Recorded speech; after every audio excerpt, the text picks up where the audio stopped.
Hello, I'm Jacqs and I'm one of the parenting specialists and a trained sleep practitioner here at Sheffield Parent Hub. I'm going to talk to you today about 6 sleep steps for a better night's sleep.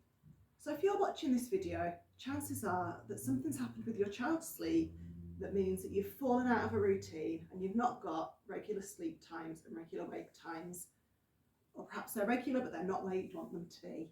So I'm going to work through a 6-step process to get you back on track so that your child is going to bed at the same time every night and waking up at the same time every morning.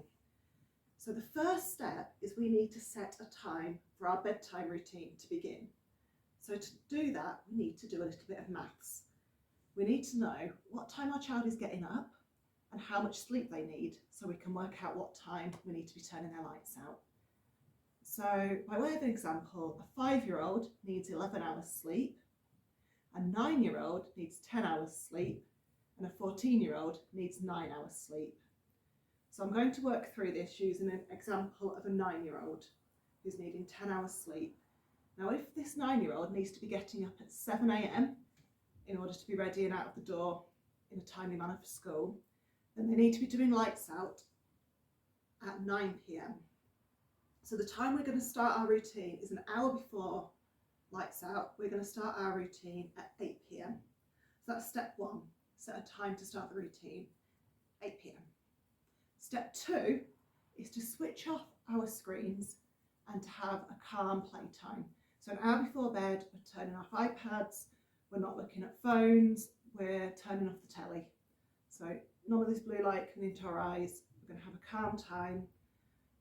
With a 9-year-old, you might want to play Uno together.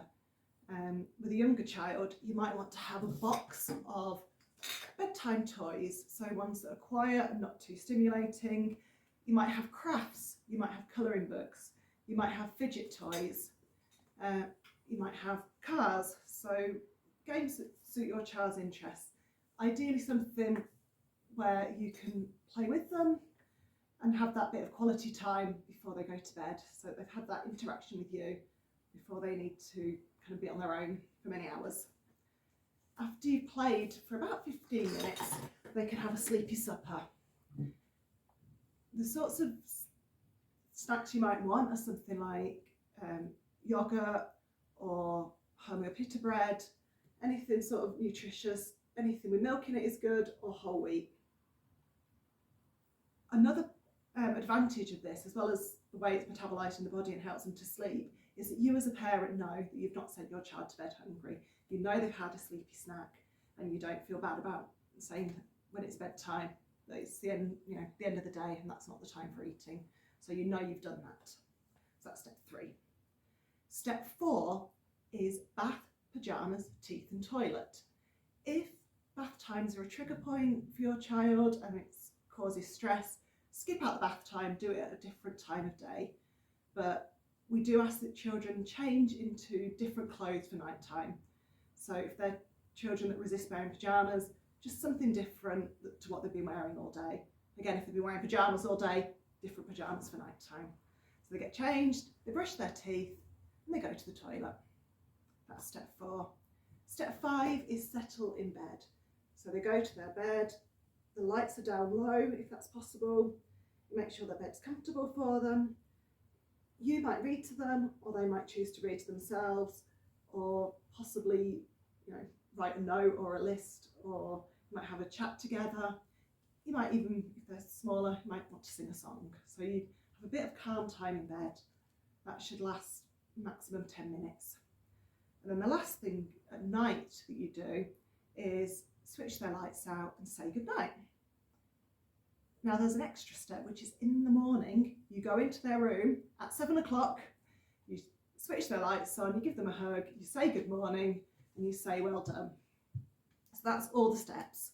So we've got set your time that you need to start an hour before bed, switch off your screens and have some calm time together, give them a sleepy supper, do bath or not, and pyjamas, teeth and bed, settle into bed, and then lights out. We ask that you keep this routine 7 days a week because it's about teaching their body what time to go to bed and what time to wake up and working with their body's sort of natural rhythms to make sure they get a good night's sleep. If you try these for a few weeks and you're still struggling, you might want to sign on to one of our sleep seminars, which talks about a lot of these strategies in a lot more depth and will help you to implement.